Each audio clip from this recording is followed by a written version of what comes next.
Well, we are here at the Christ the Redeemer statue in Rio de Janeiro. It is one of the largest religious icons in the world. We'll show you more of this amazing statue just a little later on in our program.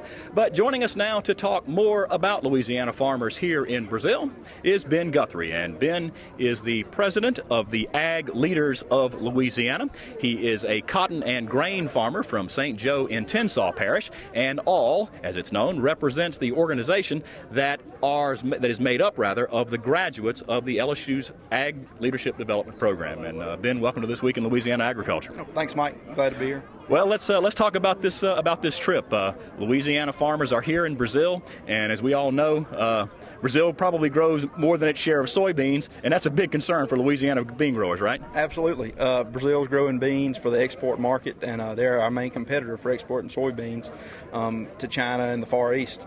So they're also starting to grow some more cotton, so that's another concern. 80% of our cotton now goes to the export market, so we've got that to contend with also. If they start to convert some of that pasture land to cropland, that they could dump a lot more commodities on the export market. Let's talk about how important it is for Louisiana farmers to come to Brazil. There was a time when farmers might have been concerned about what was going on in their parish. They might have been concerned about what was going on in their state. But in today's global agricultural economy, farmers have to know what's going on around the world. How important is it for Louisiana farmers to visit Brazil? I think it's of great importance. I know just from what we've learned here that they farm on a scale like none of us do back in the States.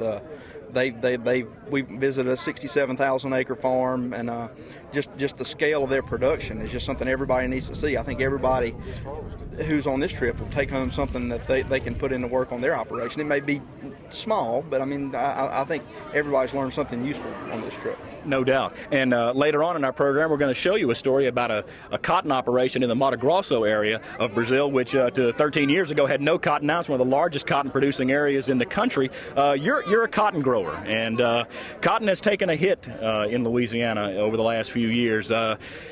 What can we take back from the way the Brazilians grow their cotton? Or at some point, does the U.S. not produce cotton for the world market anymore? I don't know. I don't know. We'll have to wait and see several years if globalization has truly killed cotton in Louisiana. And I hope that it hadn't. One thing Brazil's got that we don't have anymore is a lively domestic textile industry. Most of their cotton is consumed here.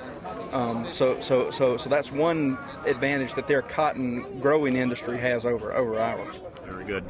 Well, Ben, always a pleasure to have you on the program. Ben and I traveled to China a couple of years ago, and Brazil probably pales in comparison to what the Chinese are doing, but certainly, as you said, I think a lot of Louisiana farmers have learned a lot about global agricultural production while on this trip. Absolutely. Ben Guthrie, thanks very much.